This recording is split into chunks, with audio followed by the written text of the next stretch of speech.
नमस्कार। आज़ादी के इस 75वें वर्ष में और आज़ादी के इस अमृत महोत्सव में आज मैं उस महान हस्ती का जिक्र करने जा रहा हूँ जिनके बिना भारत की एकता और अखंडता पूर्ण नहीं हो पाती, जो भारतीय संविधान को एक बेहतरीन आकार दिया, जिसके छत्र छाया में आज हम आज़ादी के 75वें वर्ष मना रहे हैं। वे उन हस्तियों में से थे जो अछूतों और पिछड़े वर्ग के लोगों को एक जीने का नया अवसर प्रदान किया, उसे मुख्य धारा में जोड़ा और जो आज वे भारत के विकास में कदम से कदम मिलाकर चल रहे हैं। आज मैं आप लोग के बीच चर्चा करने जा रहा हूं डॉक्टर भीमराव अंबेडकर जी का, इनके कुछ जीवनी जो इनकी पूरी घटनाओं में घटित हुई है, उन बातों की हम चर्चा करेंगे। ये इस कड़ी की दूसरी कड़ी है। इससे पहले हम महात्मा गांधी जी के बारे में, उनके व्यक्तित्व के बारे में हम कुछ चर्चा कर चुके हैं। तो चलिए हम इनकी व्यक्तित्व की शुरुआत करते हुए सबसे पहले हम राष्ट्रीय गीत की हम गान करें। चलिए हम शुरुआत करते हैं डॉक्टर बाबा साहब अंबेडकर की आरंभिक जीवन से। अंबेडकर का जन्म 14 अप्रैल 1891 को मध्य प्रांत, अब मध्य प्रदेश में महू, अब डॉक्टर अंबेडकर नगर से जाना जाता है, के नगर और सैन्य छावनी में हुआ था। वह सेना के एक अधिकारी रामजी मालोजी सकपाल की 14वीं और आखिरी संतान थे, जिन्होंने सूबेदार और भीमाबाई सकपाल, जो कि लक्ष्मण मुर्दाकर की बेटी थी। अंबेडकर एक गरीब निम्न महार मतलब दलित जाति में पैदा हुए थे, जिन्हें अछूत माना जाता था और सामाजिक आर्थिक भेदभाव के अधीन किया जाता था। अंबेडकर के पूर्वजों ने लंबे समय तक ब्रिटिश ईस्ट इंडिया कंपनी की सेना के लिए काम किया था और उनके पिता ने महू छावनी में ब्रिटिश भारतीय सेना में काम किया था। हालांकि वे स्कूल में उपस्थित थे, लेकिन अंबेडकर और अन्य अछूत बच्चों को अलग रखा गया था और शिक्षकों द्वारा बहुत कम ध्यान दिया जाता था। 1997 में अंबेडकर का परिवार मुंबई आ गया, जहां अंबेडकर एल्फिंस्टन हाई स्कूल में नामांकित एकमात्र अछूत बन गए। 1906 में जब वह लगभग 15 साल का था तो उनकी शादी 9 साल की लड़की रमाबाई से हुई थी। 1907 में उन्होंने अपनी मैट्रिक परीक्षा पास की और बाद के वर्ष में उन्होंने एल्फिंस्टन कॉलेज में प्रवेश लिया, जो बंबई विश्वविद्यालय से प्रसिद्ध था। 1912 तक उन्होंने बंबई विश्वविद्यालय से अर्थशास्त्र और राजनीतिक विज्ञान में अपनी डिग्री प्राप्त की और बड़ौदा राज्य सरकार के साथ रोजगार लेने के लिए तैयार हुए। 1913 में अंबेडकर 22 साल की उम्र में संयुक्त राज्य अमेरिका चले गए।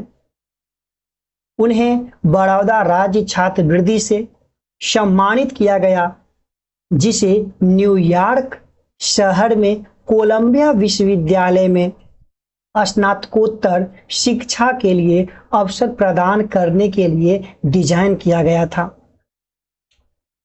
उन्होंने जून 1915 में अर्थशास्त्र में पढ़ाई और समाजशास्त्र, इतिहास, दर्शन शास्त्र और मानव शास्त्र के अन्य विषयों में एमए की परीक्षा उत्तीर्ण की। उन्होंने एक थीसिस प्राचीन भारतीय वाणिज्य प्रस्तुत किया। अंबेडकर जॉन डेवी और स्वतंत्र लोकतंत्र पर अनेक काम से प्रभावित थे। 1916 में उन्होंने अपनी दूसरी शोध पूरा किया, national dividend of India, a historical and analytical study, एक और एमए के लिए, और आखिरकार उन्होंने अपने तीसरे शोध के लिए 1927 में अर्थशास्त्र में पीएचडी प्राप्त की। उसके बाद वे लंदन चले गए।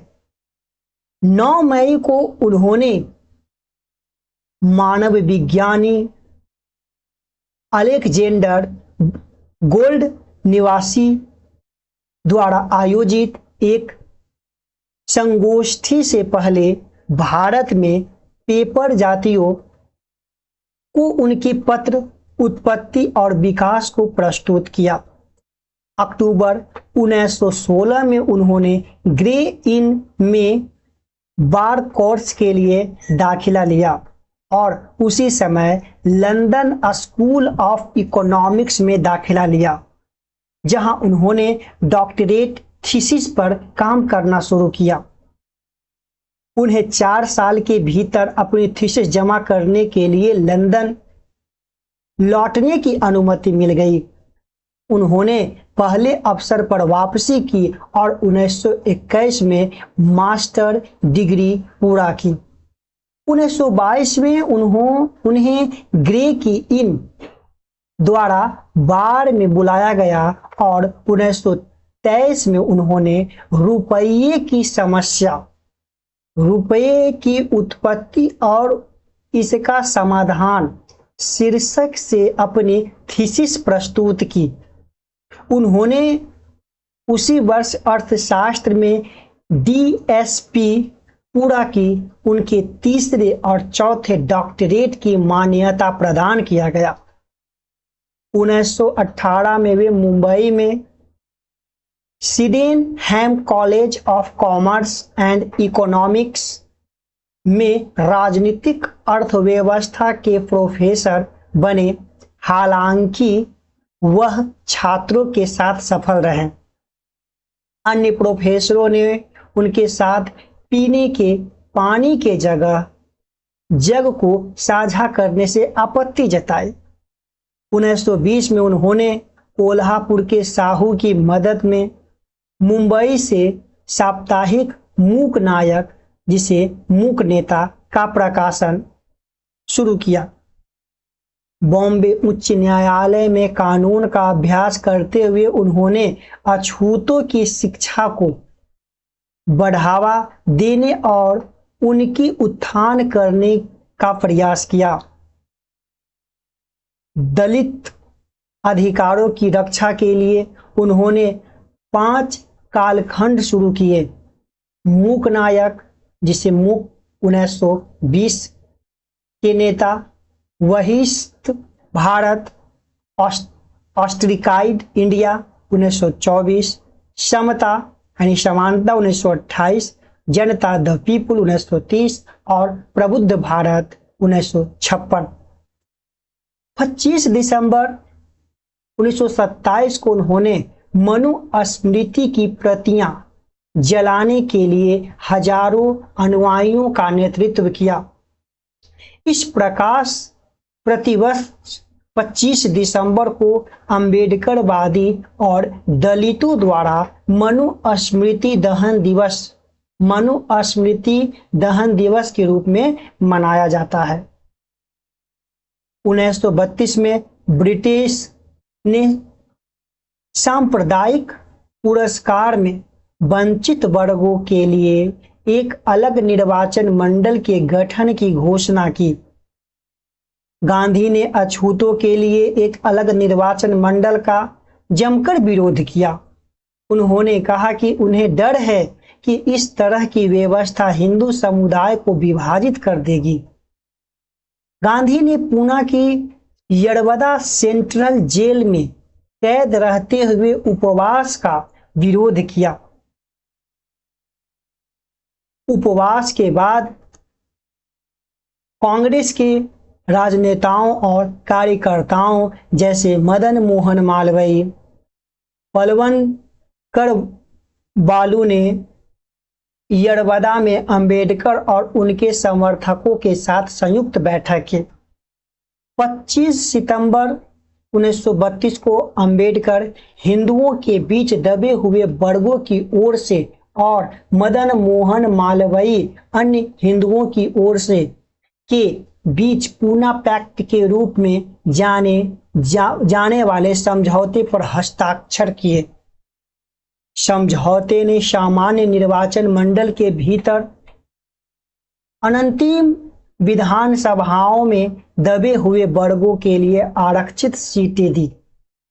समझौते के कारण ब्रिटिश प्रधानमंत्री रोम से मैकडोनाल्ड द्वारा प्रस्तावित सांप्रदायिक पुरस्कार से आवंटित 71 के बजाय दमित वर्ग को विधायियों में 148 सीट मिले। 1935 में अंबेडकर को गवर्नमेंट लॉ कॉलेज बॉम्बे का प्रिंसिपल नियुक्त किया गया था। वह 2 साल तक पद पर रहे। उन्होंने दिल्ली विश्वविद्यालय के रामजस कॉलेज के शासी निकाय के अध्यक्ष के रूप में भी कार्य किया।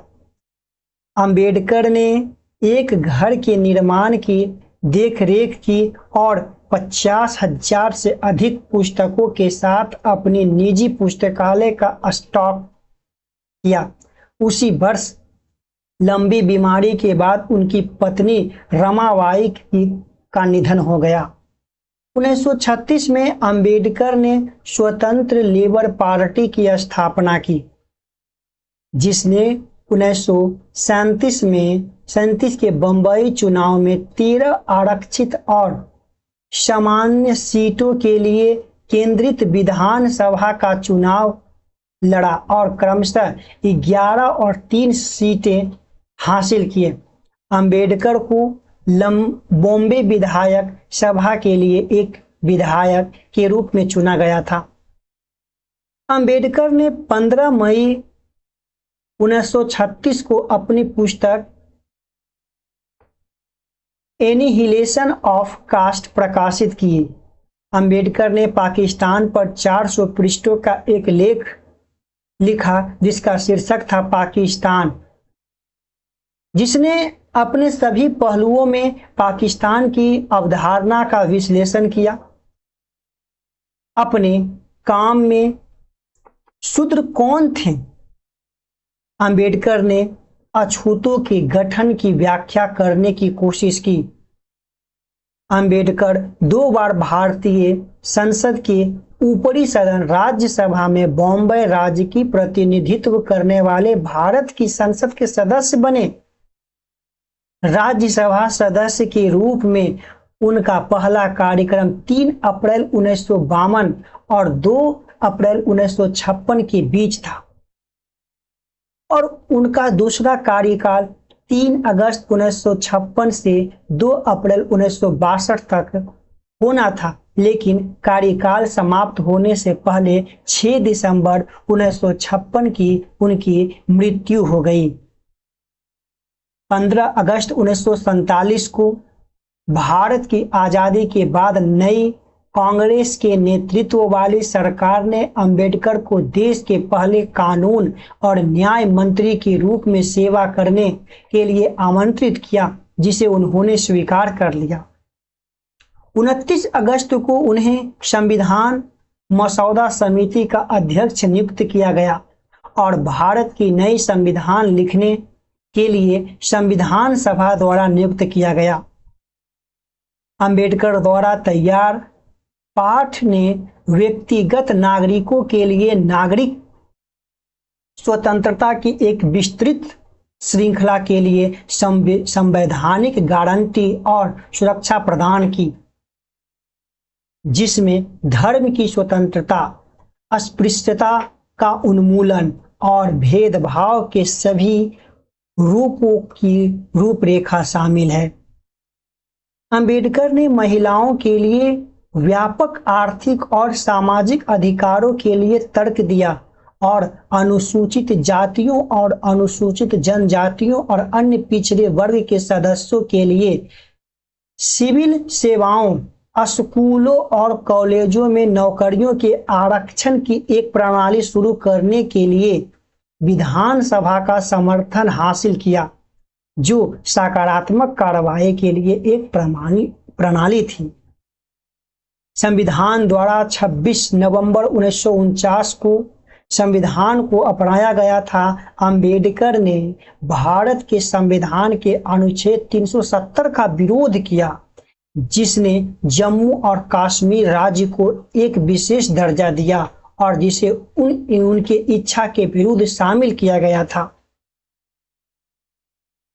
संविधान सभा में बहस के दौरान अंबेडकर ने एक समान नागरिक संहिता को अपनाने की सिफारिश करके भारतीय समाज में सुधार करने की अपनी इच्छा का प्रदर्शन किया। 1951 में अंबेडकर ने कैबिनेट से इस्तीफा दे दिया जब संसद ने हिंदू कोड बिल के अपने मसौदे को रोक दिया, जिसमें विरासत और विवाह के कानूनों में लैंगिक समानता सुनिश्चित करने की मांग की गई थी।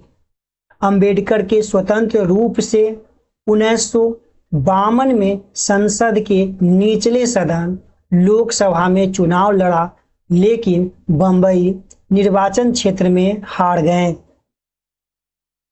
उन्हें मार्च 1952 में संसद के ऊपरी सदन राज्यसभा के लिए नियुक्त किया गया था और मृत्यु तक सदस्य बने रहे। अंबेडकर विदेश में अर्थशास्त्र में डॉक्टर की पढ़ाई करने वाले पहले भारतीय थे। उन्होंने तर्क दिया कि औद्योगिकीकरण और कृषि विकास भारतीय अर्थव्यवस्था को बढ़ा सकते हैं। अंबेडकर की पहली पत्नी रमाबाई का लंबी बीमारी के बाद 1935 में निधन हो गया। वह इलाज के लिए बॉम्बे गए और वहां एक सारस्वत ब्राह्मण डॉक्टर शारदा कबीर से मिले, जिनसे उन्होंने 15 अप्रैल 1948 को नई दिल्ली में अपने घर पर शादी की। वह 39 साल की थी और वह 57 साल के थे। इसके बजाय उन्होंने जीवन भर बौद्ध धर्म का अध्ययन किया। 1950 के आसपास उन्होंने अपना ध्यान बौद्ध धर्म के लिए समर्पित किया और बौद्धों के विश्व फेलोशिप की बैठक में भाग लेने के लिए शिनोए अब श्रीलंका की यात्रा की। 1955 में उन्होंने भारतीय बुद्ध महासभा या भारतीय बौद्ध सोसाइटी की स्थापना की। उन्होंने 1956 में अपना अंतिम कार्य द बुद्ध एंड हिज धम्मा पूरा किया, जिसे मरणोपरांत प्रकाशित किया गया। अंबेडकर ने 14 अक्टूबर 1956 को दीक्षा भूमि नागपुर में अपने और अपने समर्थकों के लिए एक औपचारिक सार्वजनिक समारोह का आयोजन किया और बौद्ध धर्म में परिवर्तन हो गए। 1948 में अंबेडकर मधुमेह से पीड़ित थे।